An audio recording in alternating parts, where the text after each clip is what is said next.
Isa sa mga dapat mapalitan sa buhay ng tao ay yung laging malulungkutin. Dapat meron tayong project to be happy. Maraming dahilan kasi para malungkot, para maging unhappy, pero lalo namang maraming dahilan para hindi maging malungkot. At yan ang pag-aaral natin ngayon sa isang mini-series, a two-part series, Be Happy in the Lord.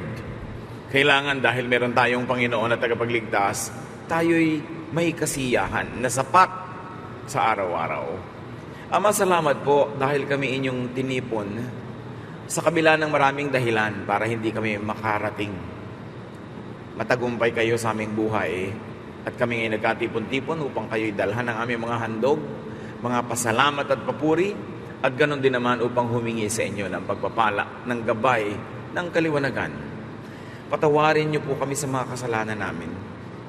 Linisin niyo po ang aming kalooban at pagingdapatin niyo kaming ngayon ay tahanan ng inyong Espiritu at tumanggap pa ng mga pagtuturo, pagtutuwid, pagpapalakas mula sa inyo. Kayo ang maging tunay na tagapangaral. Gamitin niyo lang inyong lingkod, subalit tinig niyo ang gusto namin marinig. Karunungan niyo ang gusto naming matutunan. Kaliwanagan niyo ang gusto naming lakaran, Panginoon. Take over this proceeding. Lead us, teach us, guide us. In the name of Jesus, your Son, our Lord, we pray with thanksgiving and with gratitude. Amen. Be happy in the Lord. Why? Why should we be happy in the Lord? Because God is your strength and shield. Psalm 28:7, you are my strong shield, and I trust you completely. You have helped me, and I will celebrate and thank you in song. Itong mga may iksing mga pangungusap na ito'y punong-puno ng kahulugan. Sabi, ikaw ang aking matibay, malakas na kalasag. Siyempre, sa lahat ng atake ng kaaway, ang harang mo doon para hindi ka tamaan, especially noong unang panahon sa warfare, was a shield. And the Lord is your shield. It's not you. It's not your strength. It's not other people. It's not your money. It's not your health. It's not your situation. But the Lord is your shield.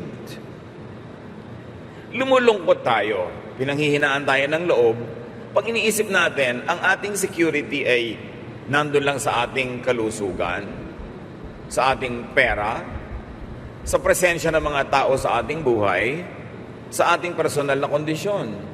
Pero pag doon tayo umasa para maging masaya, lulungkot ka nga. Kasi hindi naman laging nandyan ang mga tao. Hindi ka naman nakakatiyak na lagi kang may pera. At hindi naman ang mga tao nagkakaroon ng 100% health. Lahat may kani-kanyang uri ng mga kahinaan at karamdaman. Kanya-kanya lang pagdadala at pagpapalakas ng loob.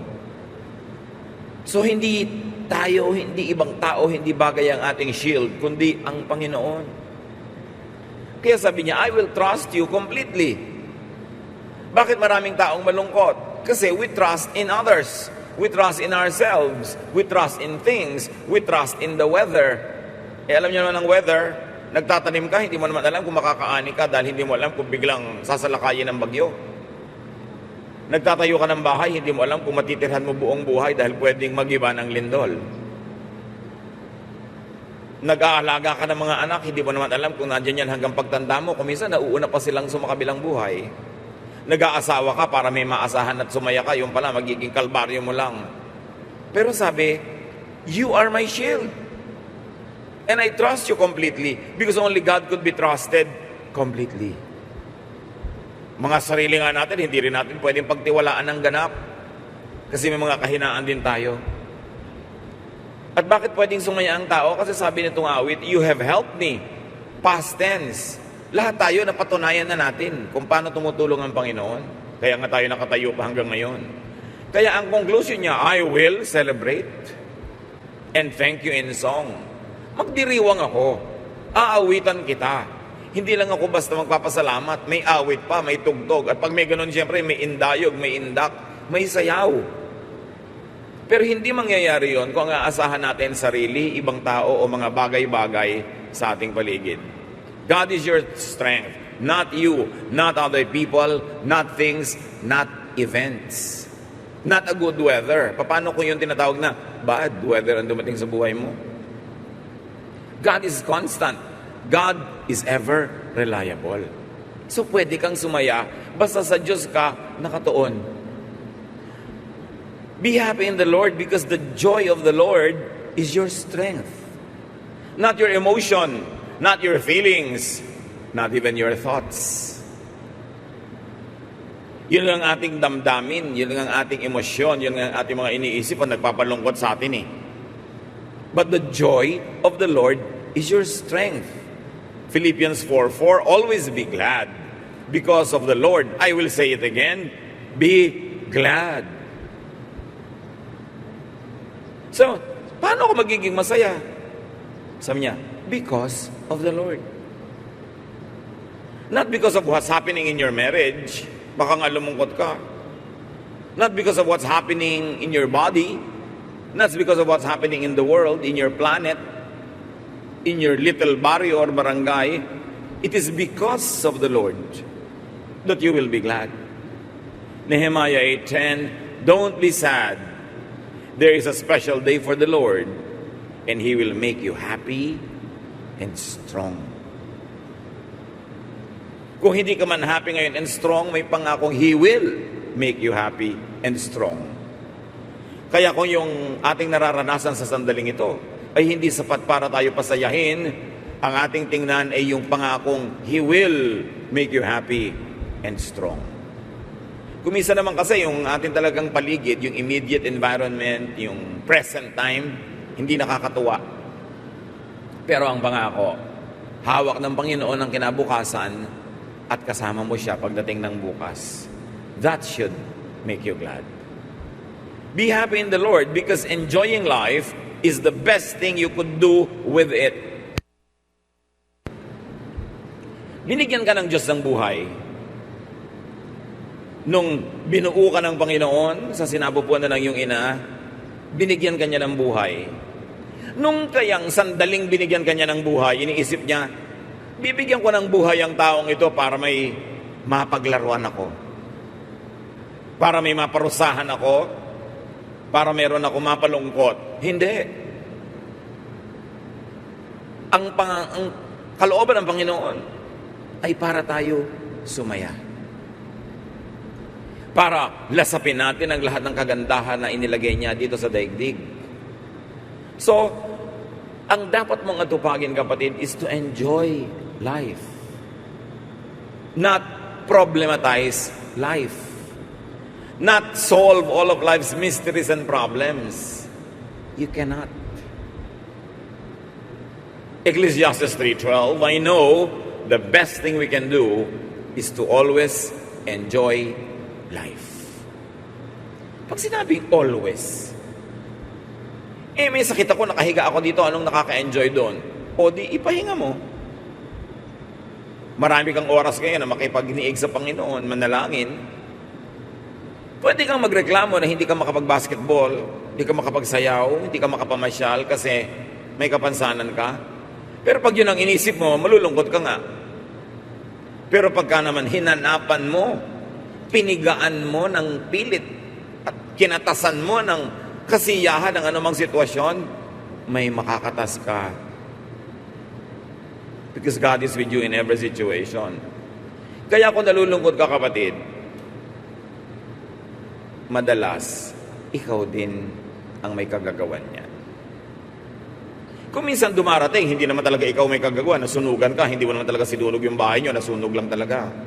Nalugi yung negosyo mo, hindi mo naman nilugi at sinikap mo pang asikasuhin.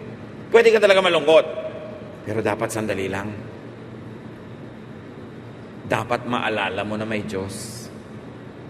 Dapat maalala mo na mayroong Diyos sa kasama mo, saan ka mang hirap lumusong o saan ka mang saya umahon, nandun siya.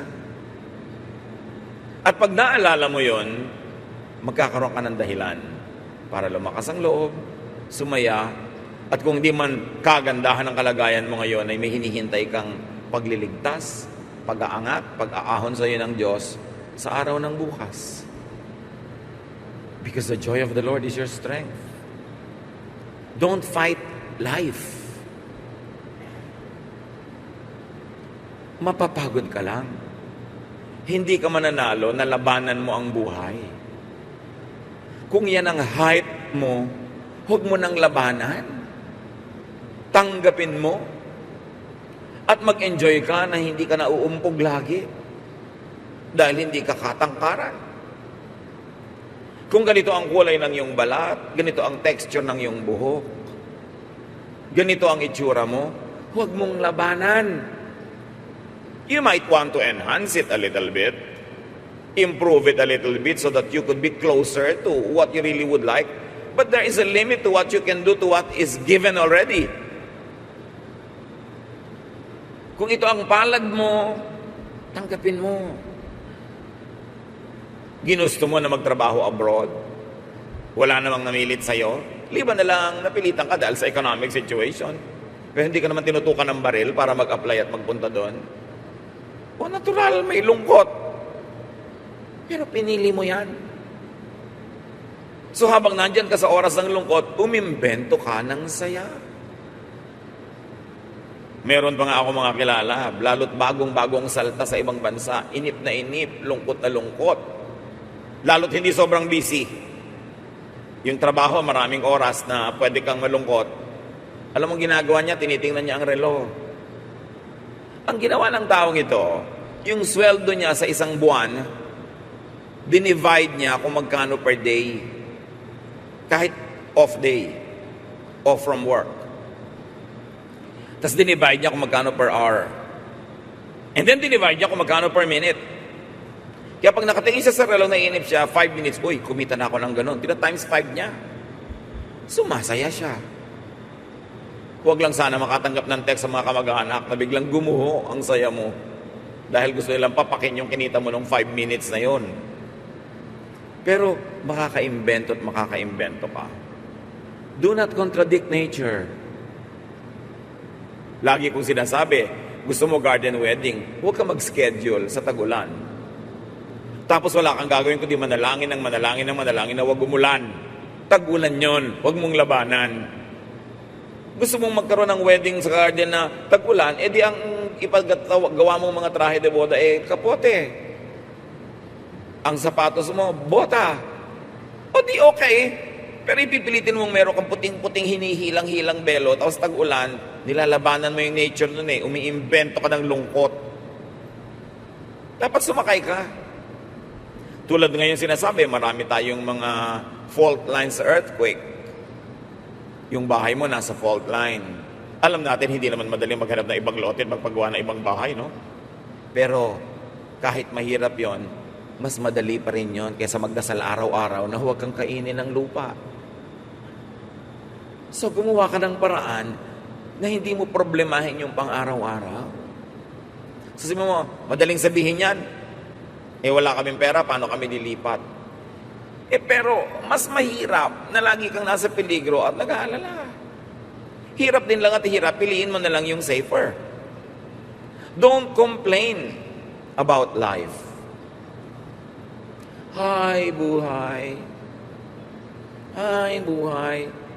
Dapat ang tao nagpapasalamat habang buhay siya. Because to live is Christ. And then when your time comes, to die is gain. May asawa ka na. May nampa ako narinig. Buti pa, hindi dala ako nag-asawa, nakakapagsisi. Pero may asawa ka na. Given na yun. Umimbento ka na lang ng saya. Hanapan mo ng ikaliligaya ang buhay mo sa pagiging may asawa kaysa palakihin mo ng palakihin sa harap ng mata mo yung mga reklamo mo. In other words, do not contend with what you cannot and should not change. Change what you can, but accept what you cannot change para ka masaya.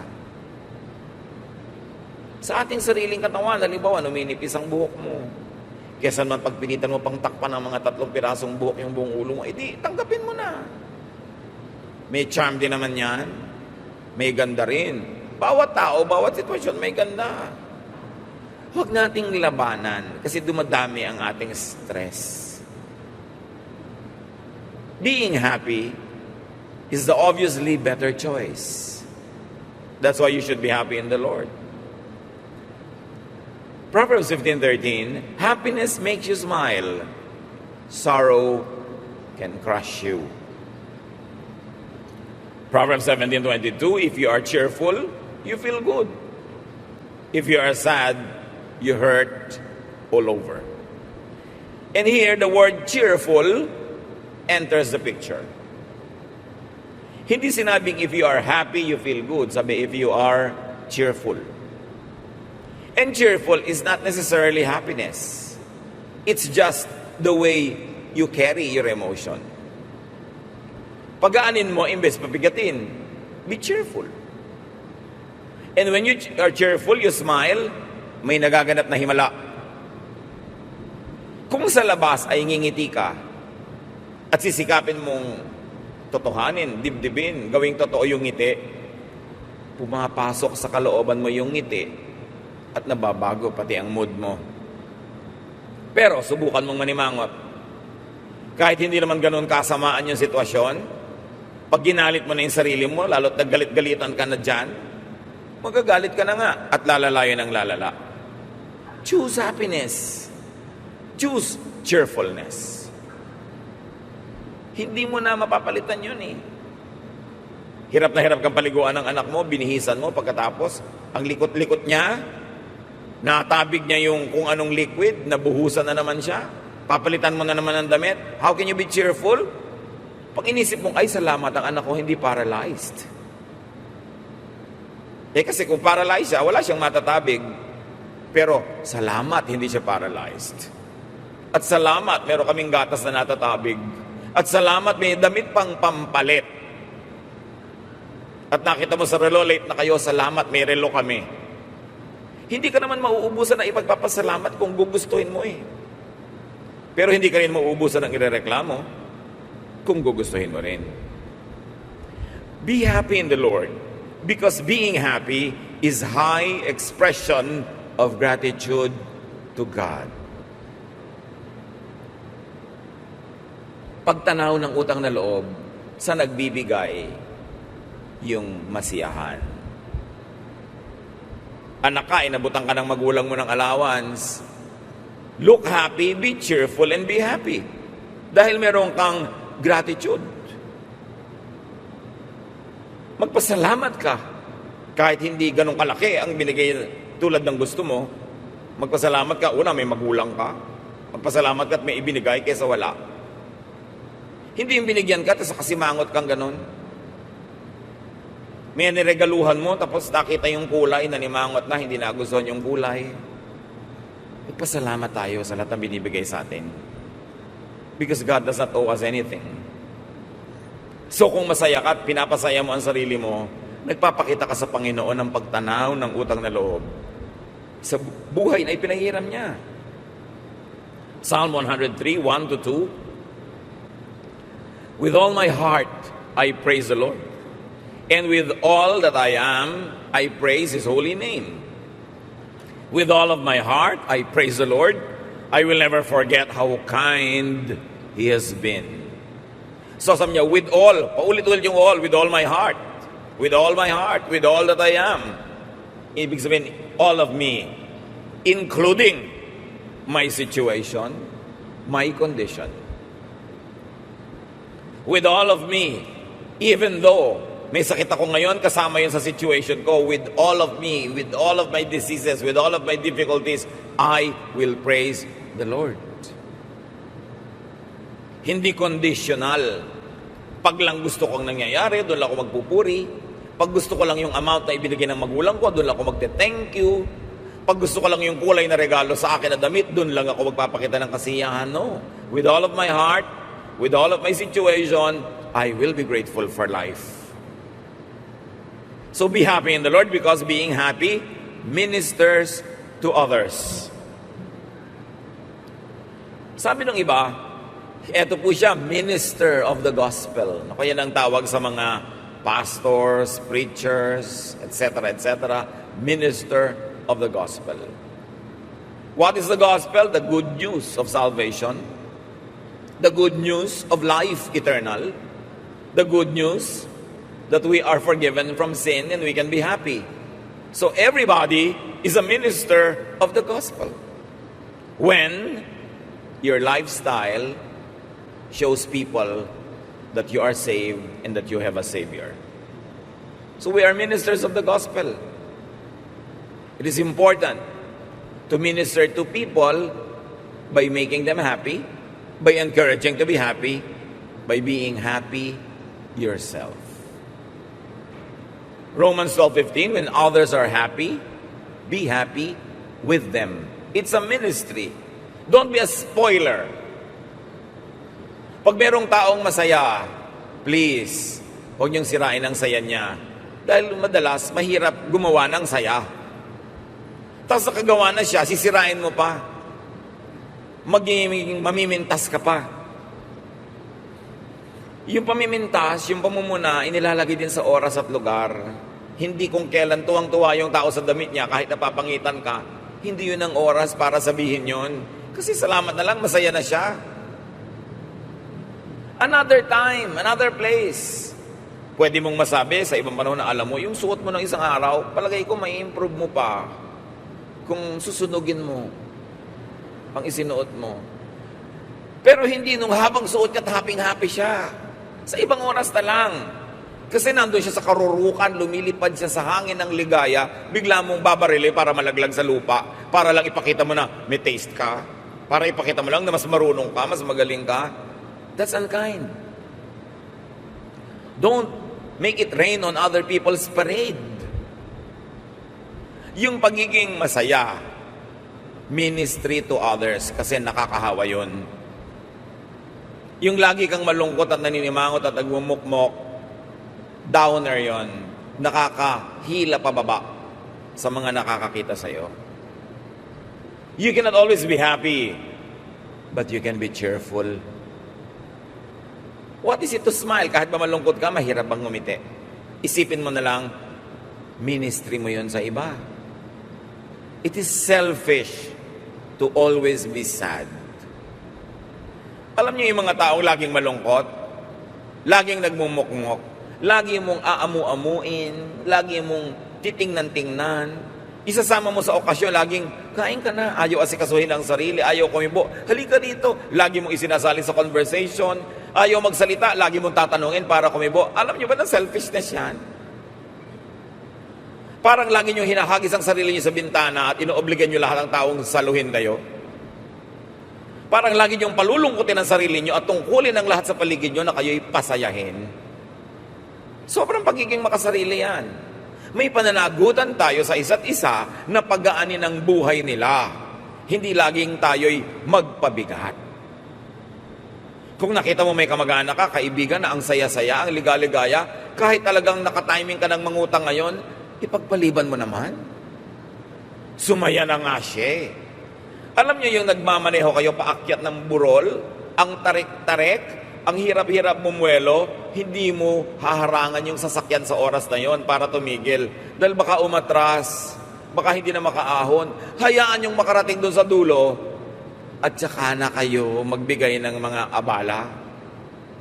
Itinatiming yan. Minsan may asawa ka, lagi nalang malulungkutin. Alam nyo, napakalaki naman pabigat sa asawa nyo yun na araw-araw sinusuyo kayo.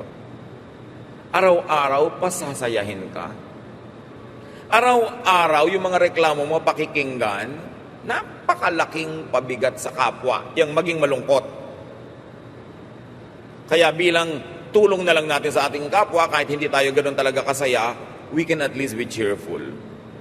Minsan kasi ang saya-saya mo, makikita mo bigla yung nanay mo, naku talagang nakaganyan. Kulang na lang naman pala ang allowance, dagdagan mo na lang para hindi laging malungkot. Kung minsan nga, naglulungkot-lungkutan na lang para lumaki-laki naman ang abot mo. So ganun din yun, kawawa naman yung nagbibigay sa inyo kung ang nakikita sa mukha nyo parang kulang. Minister to people. Hindi lang nabubuhay ang buong planeta para ka pasayahin. May tungkulin ka rin magpasaya ng iba. Be happy in the Lord because being happy is God's will for you. not being sad. Ecclesiastes 9:7-10. Be happy and enjoy eating and drinking. God decided long ago that this is what you should do. Dress up, comb your hair, and look your best. Life is short and you love your wife, so enjoy being with her. This is what you're supposed to do as you struggle through life on this earth. Work hard at whatever you do. You will soon go to the world of the dead, where no one works or thinks or reasons or knows anything. Ang sabi ni Solomon, habang nabubuhay ka, lasapin mo ang lahat ng pwedeng lasapin. So you are happy with your wife? Be with her. Isa rin yun siyempreng symbolism. Kung sino ba yung masaya ka na kasama mo, dalasan mong kasama siya. Liban na lang asawa siya ng iba. O may asawa ka ng iba. Pero kung ano yung magbibigay sa'yo ng saya, yun ang paulit-ulitin mong gawin. Of course, it follows na iwasan mo yung mga taong laging malungkot. Kasi palulungkotin ka nila. Iwasan mo yung mga pintasera. Yung gandang-ganda ka sa nakita mong palabas, biglang nakita mo si pintasera, ang sasabihin niya sa iyo, yung pintas niya. May mga tao na hindi talaga sila liligaya hanggang hindi nila nasisira yung mood ng kapwa. Avoid such people. Ang tanong naman ng iba lagi, paano po kung asawa ko yon o nanay ko yon? Well, you cannot totally avoid them, pero pwede mong ilayo ng konti ang loob mo to the point na hindi ka sobrang naapektuhan. Pwede naman kasama mo araw-araw pero inilayo mo ng konti yung loob mo. Dahil lagi na lang niya sinisira yung loob mo, di ilayo-layo mo ng konti. Now be happy in the Lord because God never leaves you. Hebrews 13:5, the Lord has promised that He will not leave us or desert us. Umalis man ang iyong boyfriend, mawala man ang iyong anak, mawala man ang mga kamag-anak mo, kaibigan, tagahanga, andyan pa rin ang Panginoon. So why be sad? Why stay sad when God is with you? So ang nakakalimot sa Panginoon, yun ang lumulungkot. Ngayon, hindi naman abnormal na bigla ka malungkot dahil may dahilan. Pero abnormal na magtagal malungkot dahil mayroon tayong Panginoon. Dapat itinataboy ang lungkot. Hindi yung pag kumakatok sa pinto ang lungkot, welcome, halika dito, tagalan mo ang pagstay mo dito. At may mga taong ganon. Hindi nga kumakatok yung lungkot, hinaharang pa sa kalsada para papasukin sa bahay nila yung lungkot. Umiimbento pa ng problema. Napakahirap makasama sa buhay ang ganito mga tao. Tiyakin yung mga kapatid na hindi kayo yun. Na pagka tayo papasok sa isang bahay o sa isang buhay ng tao, sumasaya sila, hindi lumulungkot. Papalapit sila, hindi pa iwas. Dahil napakabigat nating kasama. At usually, yung mga mabibigat kasama, hindi nila nararamdaman. So, paano mo mararamdaman? Talasan mo ang pakiramdam mo. Kung gustong-gusto ng mga tao nandun ka, o nauobliga lang. Staying sad means forgetting God. It means forgetting that God is with you. Happiness is a feeling. It is an emotion dependent on events. Yang saya, umaasa lang yan sa kapaligiran kung nakakapagpasaya ang nangyayari. Therefore, it is shaky, it is unstable, it is unreliable dahil maraming pwedeng mangyari na nakakalungkot. So, hindi pwedeng ang happiness is dependent on emotion. Huwag yung iasa sa nadarama ang saya.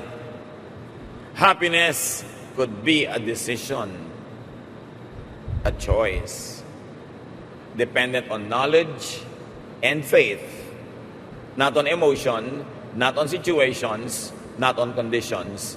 It's dependent on knowledge. What knowledge? That you have a God, that God is always with you.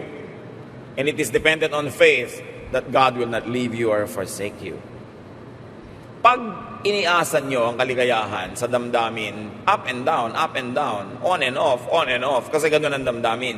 Pero pag iniasan nyo sa alam nyo tungkol sa Diyos, at sa pinananaligan nyo kung sino ang Diyos, hindi kayo iiwan ng ligaya. Hindi man laging tumataging-ting ang inyong halakhak, pero hindi naman kayo magluluksa na matagal. Psalm 43:5, why am I discouraged? Why am I restless? I trust you, and I will praise you again because you help me, and you are my God. No other, not myself, not other people, not physical things, not what happens around me, but you. You are my God. And because you are my God, I can be stable. I may not always be really, really happy, but neither should I be sad for long. Isaiah 61:10, I celebrate and shout because of my Lord God. His saving power and justice are the very clothes I wear. They are more beautiful than the jewelry worn by a bride or a groom. Yung pinakamagagara na yatang kasuotan ang talagang isinusuot ng ikakasal. Pero sabi nitong si Isaiah, ang kasuotan ko ay yung inyong kapangyarihan. Yung inyong saving power and justice. Yan ang aking kasuotan. Mas magara pa yan kahit sa isusuot ng bride or groom. Ipinagdiriwang ko na ako'y may Panginoon at kayo yon. At dahil dyan, daig ko pa ang laging nakabihis ng pagkaganda-ganda. So mga kapatid, decide to be happy. And decide to stay happy. Kung meron sa atin na alam nyo kayo malulungkutin, madrama, sensitive, laging may tampo, hinanakit, sama ng loob, madaling maging galit, ngit-ngit, puot, pagkamuhi, sunod-sunod dyan automatic, pag pinayagan mo magsimula. Change your mind. Be changed by the renewing of your mind, and you will prove what is the will of God, and what is good, and perfect, and acceptable. But you begin by changing your mind. Kung ikaw ay sensitive, maramdamin, decide not to be sensitive. Hindi ka ganun kalaking star na ang mga mundo, ang lahat ng nangyayari ay magkukutsabaan para kapalungkutin. Minsan nga, hindi nila napapansin, nasaktan ka pala nila Sobra ka naman, akala mo naman laging lahat ng ginagawa ng tao ay parinig sa'yo, tungkol sa'yo. It's not about you all the time. Nagkataon lang na hindi kanya napansin dahil may problema siya o sobra siyang saya. O nakalimot siya at abala, hindi ibig sabihin na sinasadya kanyang palungkutin. Gumising siya nung umaga niya, sabi niya, palulungkutin ko nga itong si person A. Hindi ka naman niya laging iniisip. Huwag laging maging sensitive. Nakalimutan ka ng tao, di alalahanin mo sarili mo. Ganun talaga yun. Marami ka rin namang nalilimutan Hindi ka naimbita sa lakaran. Bakit pag may lakad ka ba, iniimbita mo rin lahat ng tao? Di ba hindi rin? May pinipili ka. Ngayon, kung ikaw yung hindi mapili ng iba, ganun talaga yung buhay. Huwag mong personalin. Psalm 9:1-2, I will praise you, Lord, with all my heart and tell about the wonders you have worked. God Most High, I will rejoice. I will celebrate and sing because of you, not because of others. Psalm 96:11, tell the heavens and the earth to be glad and celebrate. And allow, make, and keep others happy as well. Hindi lahat pwedeng maging preacher o minister in an official capacity, pero lahat tayo ministers of the gospel, ministers of happiness, ministers of positive feeling. Magtulungan tayo. Totoo, maraming dahilan para lumungkot, pero mas maraming dahilan ng mga anak ng Diyos para sumaya.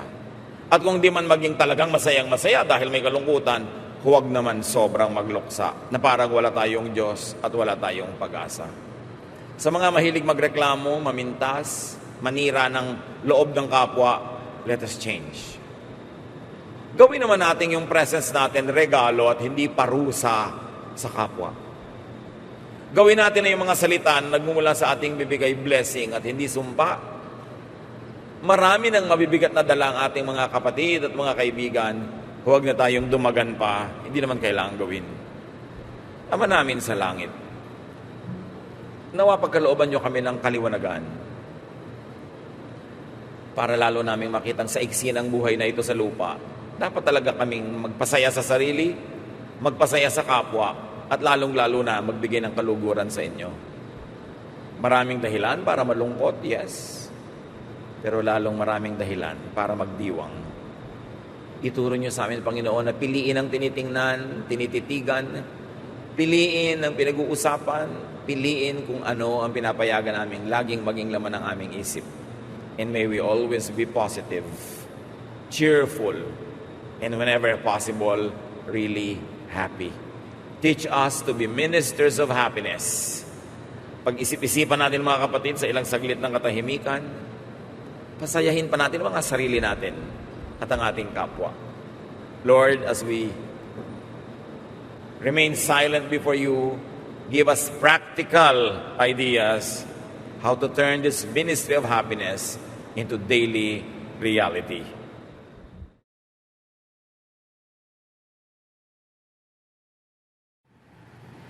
Maraming dahilan para malungkot, para maging unhappy, pero marami ring dahilan para manatiling may kasiyahan sa ating puso. Kailangan nating matutunan how to be happy in the Lord in spite of many reasons to be unhappy. Lord, salamat sapagkat meron po kaming dahilan para maging maligaya sa kabila ng maraming tukso para kami ay lumungkot. Forgive us our sins, cleanse us, Lord, make us whole. Turuan niyo kami makapag-isip ng malinaw para maunawa namin ang inyong mensahe. Kayo po ang maging tagapagsalita, kasihan niyo kami ng inyong Espiritu, anoint all of us, empower us, teach us, heal us, guide us, strengthen us, and empower us. In the name of Jesus, your Son, our Lord, our Savior, our friend, we pray, asking you to bless your people. Thank you, Father, in Jesus' mighty name. Amen. Be happy in the Lord because God can be trusted to take care of you. Kung mahal natin ating sarili, mahal natin ating kapwa, mas nagmamahal sa atin ang Diyos. Yung pagmamahalang na yun, hindi laging malinaw sa atin kung paano niya ipinaradama, paano niya ipinakikita o ipinaliliwanag, pero laging totoo, kahit ano pa man ang antas ng pag-unawa natin doon. Philippians 4:19, I pray that God will take care of all your needs with the wonderful blessings that come from Christ Jesus. So even that is prayed for. God is always able, but we have to pray for it. Because there are many things that God does without prayer, but there are also things that God does only through prayer. At dahil hindi naman natin alam kung kailan kikilos ang Diyos, kay may dasal, kay wala, lagi na lang tayong maging madasalin. Proverbs 16:20, God blesses everyone who trusts Him. Some people might ask, bakit may mga nagtatrust, nabibigo naman sila, hindi naman yung gusto nila nangyayari, in fact yung ayaw pa nga nila ang nangyayari. Pero ang sabi, God blesses everyone who trusts Him. So the blessing is either in the fruit or product of what you are trusting about, or the blessing is in the attitude that trusting gives you. Because when you trust, you are peaceful, and no matter what the ending of what you're trusting God for becomes, the process of getting there is a peaceful one, and that's a blessing already. Makamit mo man yung gusto mo sa Diyos o hindi, pero yung pagpunta doon na mas mahabang parte ng ating buhay ay mapayapa yung mga tao nagtitiwala kaysa sa hindi nagtitiwala. Trusting means being happy. And being happy doesn't always mean being bubbly and being very cheerful. It could be an inner kind of happiness that is stable inside the heart, even though outwardly you are not always laughing out loud. Pero merong isang matibay na pinangahawakan na pwede magbigay sa atin ng isang uri ng ligaya na hindi umaasa sa mga nangyayari sa labas at sa kapaligiran. Nandun lang sa puso, anuman ang nagaganap. Kakambal nung tinatawag na joy, which is not dependent on outward events. Be happy in the Lord because God deserves your praise and trust. And God deserves your happiness offering. Even happiness is an offering. Dadala-dala ka sa Panginoon ng mga regalo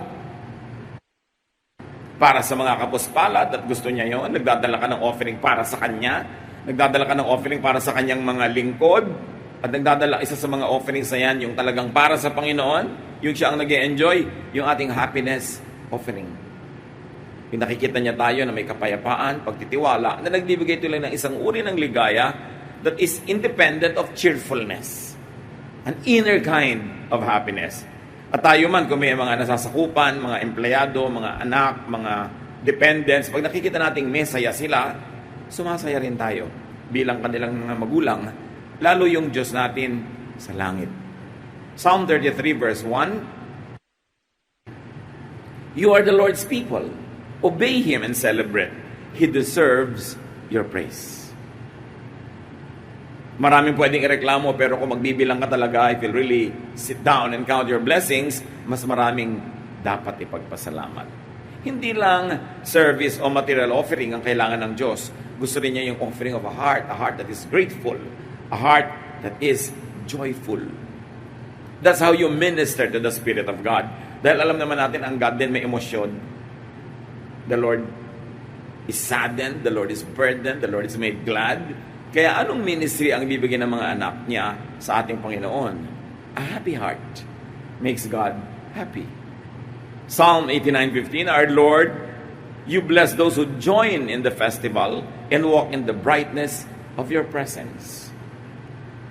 Mahilig ang Diyos sa mga piyesta, ang dami-daming feasts, kahit sa kasaysayan at kultura ng Israel. At ang mga feast kasi, marami yan ang mga nagagawa sa tao. Physically, pag may mga feast, nakakakain ng marami. Yung mga may kayang maghanda, mas naghahanda ng higit kesa dun sa konti lang ang kaya. At maraming mga kapuspalad na pinapakain ng mga maraming handa. Laging gano'n naman ang concept ng feast. It is always a redistribution of wealth. Even among the Ifugao Kadangyans or upper classes, you keep your high status by always giving feasts. Nagpapakain ka lagi sa mga tao, otherwise mawawala yung high status mo. At ganoon din naman ang mga festivals, lalo nung araw, yung mga fiesta sa Pilipinas, everybody's welcome, lalo yung mga walang masyadong makain. Kaya sabi nga nila, pag may fiesta, namamantikaan daw ang labi ng mga maralita. Kasi bihirang nakakakain ng karne, lalo na nung araw. So yun ang ibig sabihin, nagkakaroon ng redistribution of the resources, people are fed, and because of that, there is happiness that spreads around. Sa mga festivals ng Israel, tinuturo din ng Diyos na magdala ka ng mga regalo sa mga kapitbahay, sa mga kaibigan, so there is sharing. More than that, other needs are met by feasts. Because people go home to their villages, to their hometowns, nagkakaroon ng re-association, reconnection, with people that are important to you or people who are part of your childhood, part of your past.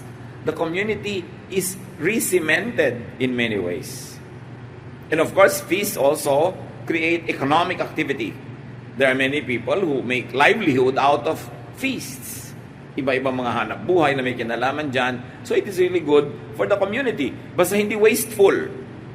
Kasi kahit gumastos ka, may kumita naman. Money goes around. Kaya gusto ni Lord yung may mga festivals. May isa pang dahilan kung bakit gusto ng Lord na maraming mga festivals. Kasi maraming panahon ng lungkot. May mga panahon ng pagluluksa. May mga panahon ng may mga namamatay. May panahon ng mga dilubyo. Para mabalanse yon, dapat mayroong panahon ng pagsasaya. Hindi pwedeng sunod-sunod, walang patid na kalungkutan dahil baka bumigay ka. Kailangan may break. Kailangan mayroong pagsasaya.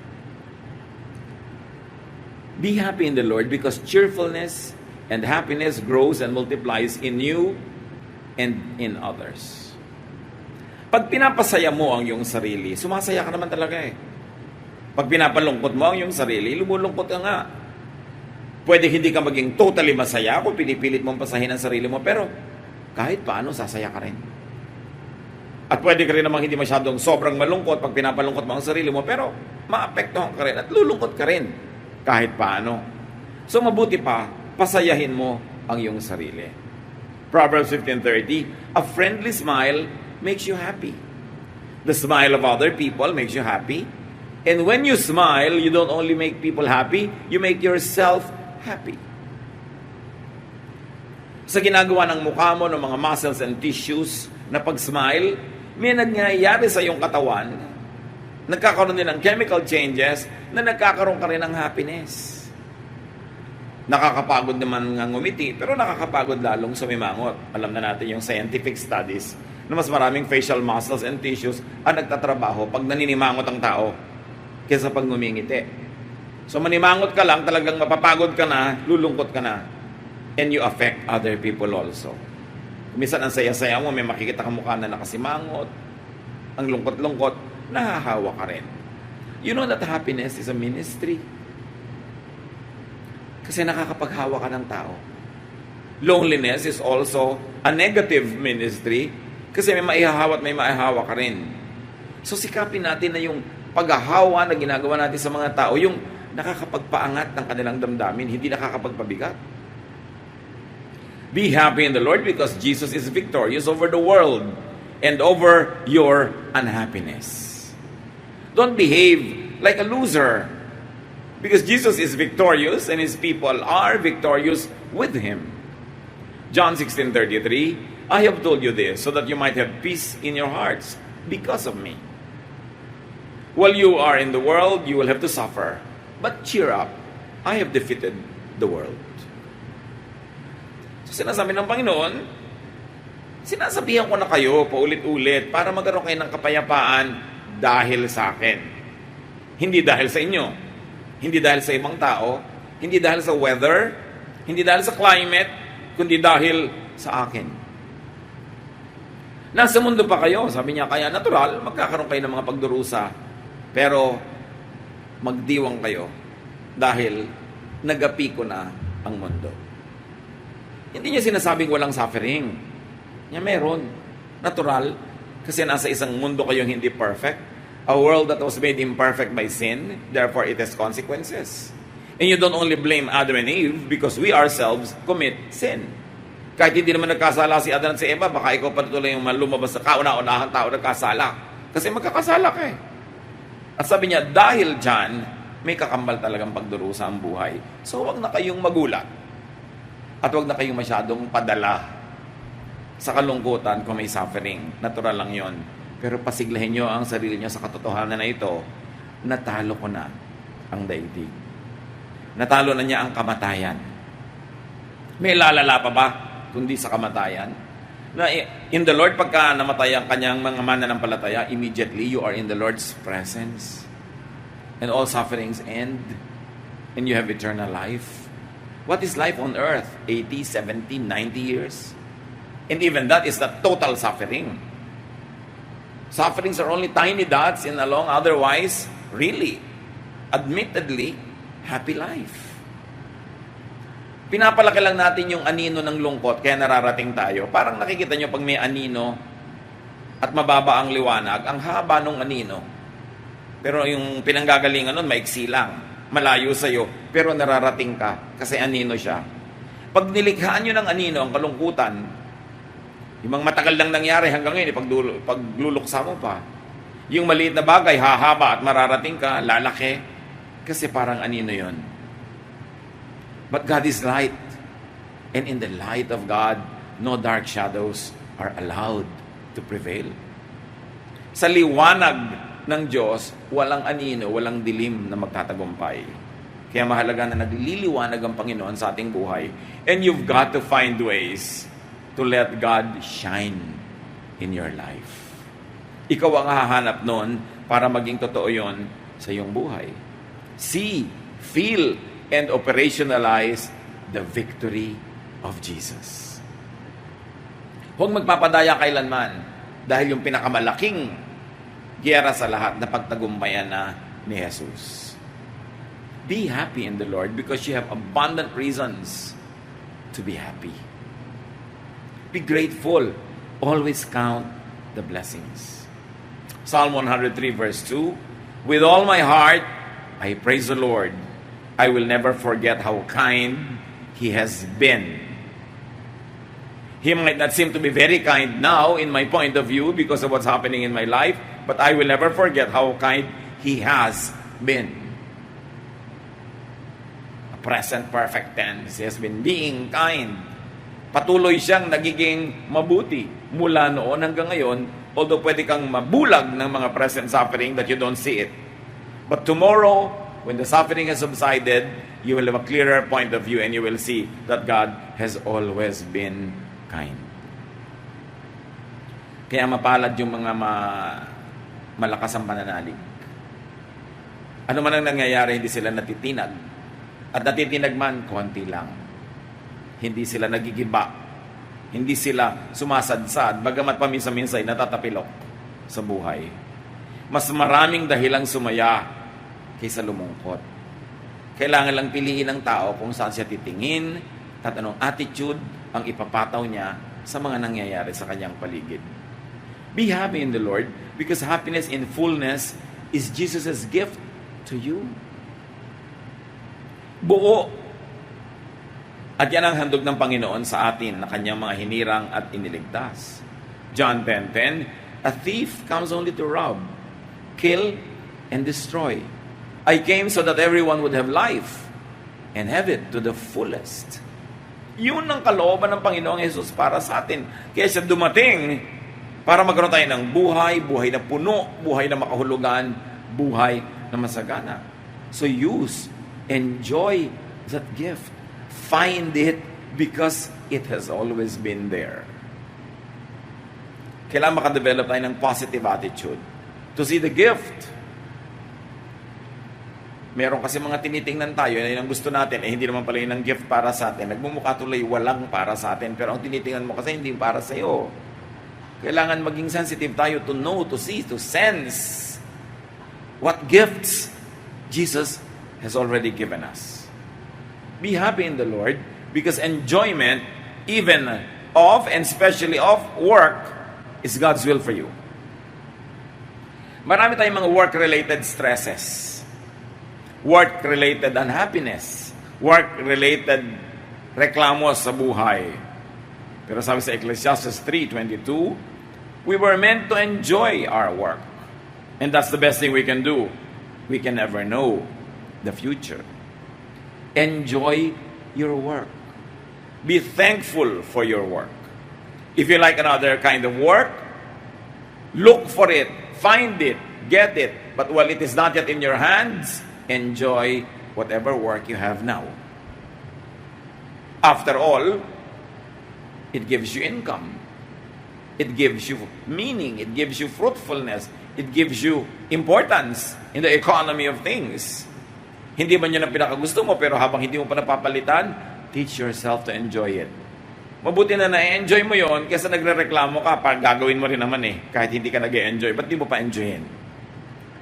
Except of course for ungodly work. That which you really should refrain from, which you really should avoid doing. But whatever it is, don't curse your work.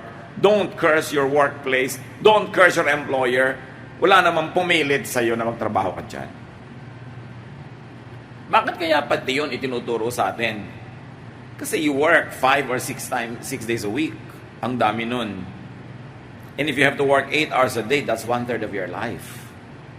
And if 1/3 of your life you are complaining, you're unhappy, you'll have a miserable life. At hindi ka naman siguro kontento magreklamo while working. Topic mo pa rin kahit umuwi ka na yung reklamo mo sa work. Iniisip mo pa rin kahit papasok ka pa lang yung reklamo mo. So hindi lang 8 hours a day. Dumarami. Kaya kailangan turuan mo ang sarili mo to love what you cannot change. Then you'll be happier. Be happy in the Lord because cheerfulness, lightheartedness, and happiness are your great testimonies. Better than words, better than verses, better than sermons, when people see that you have inner peace, an inner happiness, an inner joy. And they'll be curious where it comes from. Then you can point them to the Lord. Philippians 2:14-15. Do everything without grumbling or arguing. Then you will be the pure and innocent children of God. You live among the people who are crooked and evil, but you must not do anything that they can say is wrong. Try to shine as lights among the people of the world. So yan daw ang magandang testimony. Huwag kang reklamo ng reklamo. Naliligiran ka ng mga tao hindi makadiyos. Pero hindi ka rin dapat gumawa ng bagay na maipipintas nila sa'yo At masasabi nilang, yan ba? Ganyan ba? Ang nagsasabing meron siyang Diyos? Lagi ka nalang malungkot, lagi ka nagrereklamo, lagi ka nalang galit. Niya sikapin nyo na magdingning sa kapaligiran para ang mga tao makita ang liwanag ng Ama na nasa inyo. So malaking ministry. Bisa nalulungkot-lungkot ka, pero huwag mo nang sabihin pa, huwag mo nang pahabain pa, huwag mo nang i-express pa physically, especially in your face. Kasi lalala.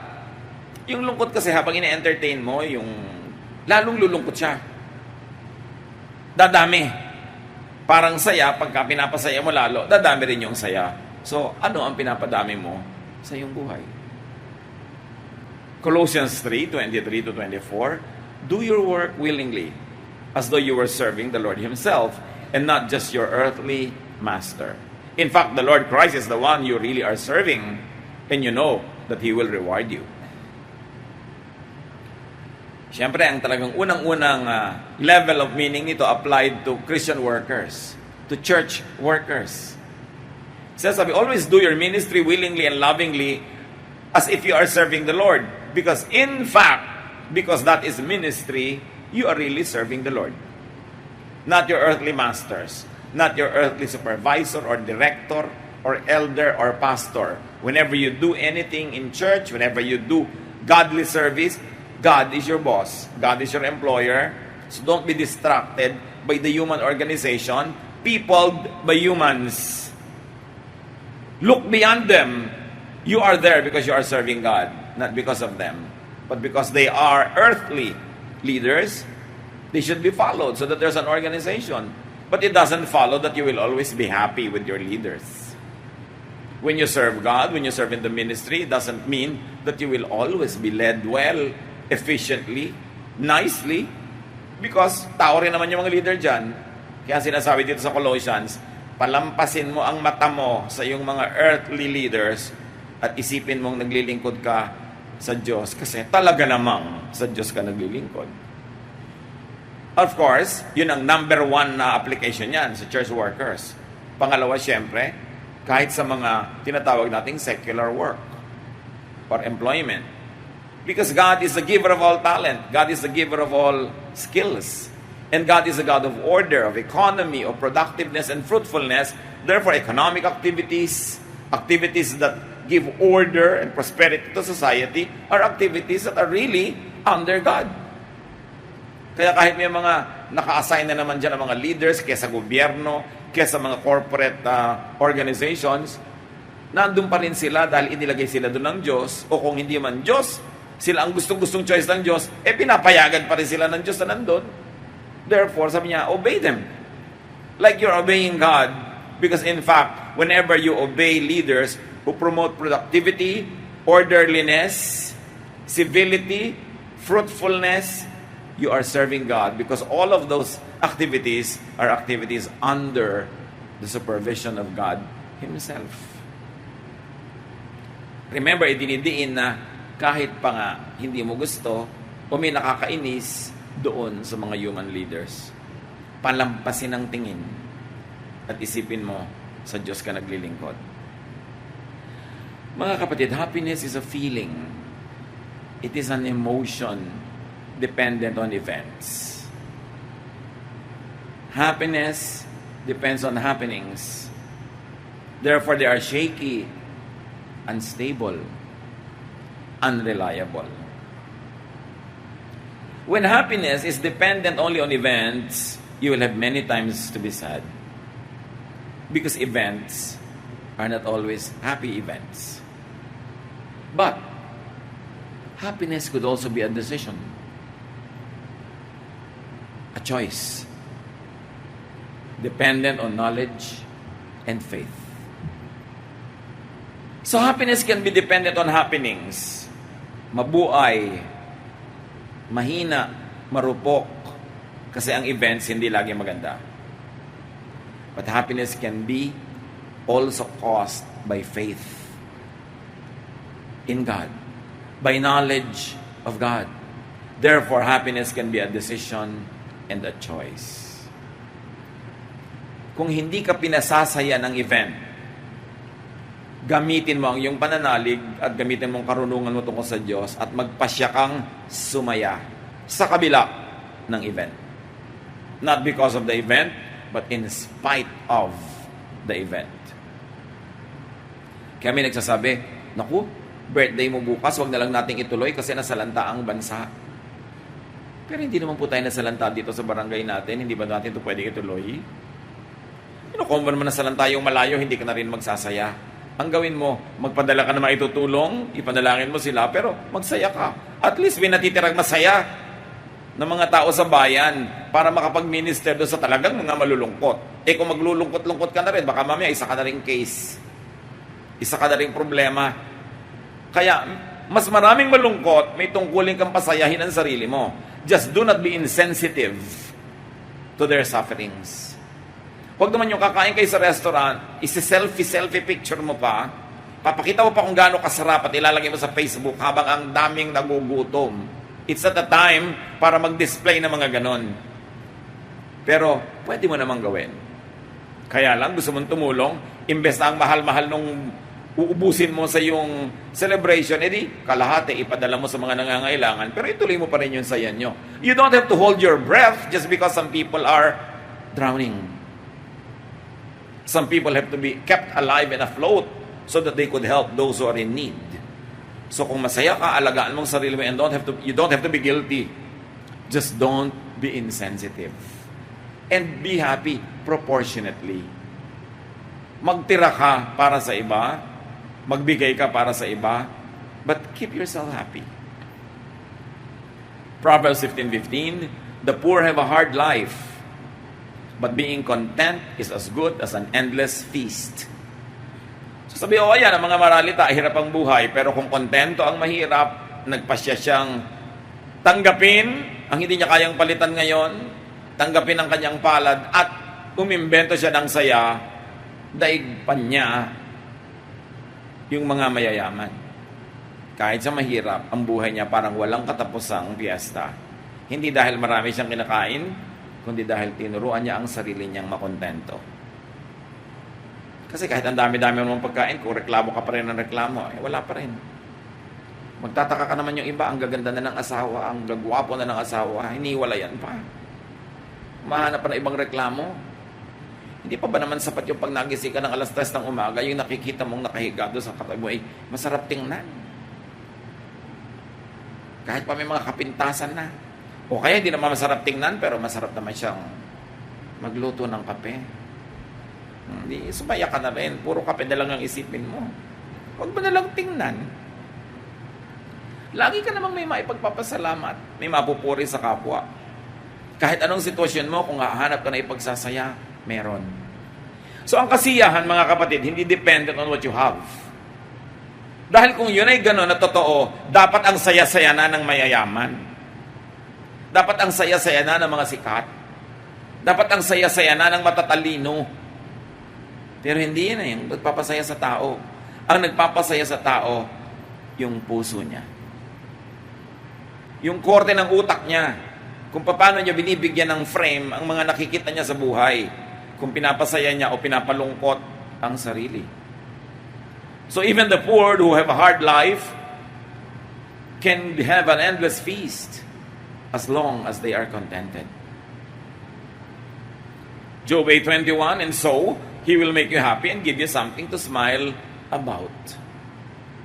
Si Job, kahit na ang daming dinanas, meron pa rin siyang pwedeng mahanap na sukat ikangiti niya at ipagsaya kung talagang bubuksan niya ang kanyang mata. So, decide to be happy. Kung may papakasalan kayong tao, you don't only decide to sign that paper, you also decide to be happy. Hindi mo sasabihin, sige, huwag mo akong papalungkutin, huwag mo akong papaiyakin. Malabo yun. Papaiyakin ka rin yan, sinasadya man o hindi. Pero ikaw ang magpapasya, hindi kita iiyakan. Hindi ako magpapaiyak. Minsan nakalimutan mo ako, alalahanin ko ang sarili ko.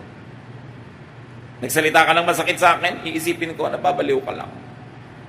Hindi mo lang nakikita at na-appreciate ako. Hindi ako papayag na palungkotin mo ako. Up to a point, pwede. Kasi syempre, tao ka rin eh. Pero nasa iyo yun. Decide to be happy. Mag-abroad ka.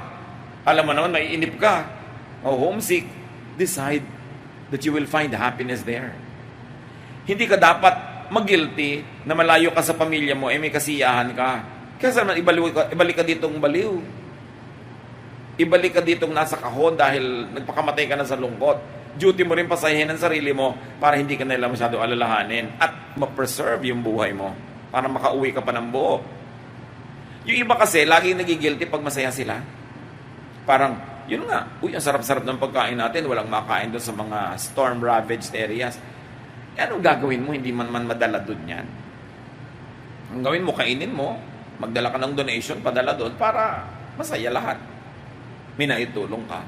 But don't always live and wallow in guilt. If in spite of difficulties everywhere, you're enjoying a good bed, or enjoying a good meal, or enjoying a good laugh, don't be guilty. It is God's grace. It is God's gift to you. Be grateful. Just don't forget to share. Just don't forget those who are in need. So decide to be happy and decide to stay happy. It's a decision. 1 Thessalonians 5:16-18, always be joyful. It is in the imperative, utos. Always be joyful and never stop praying.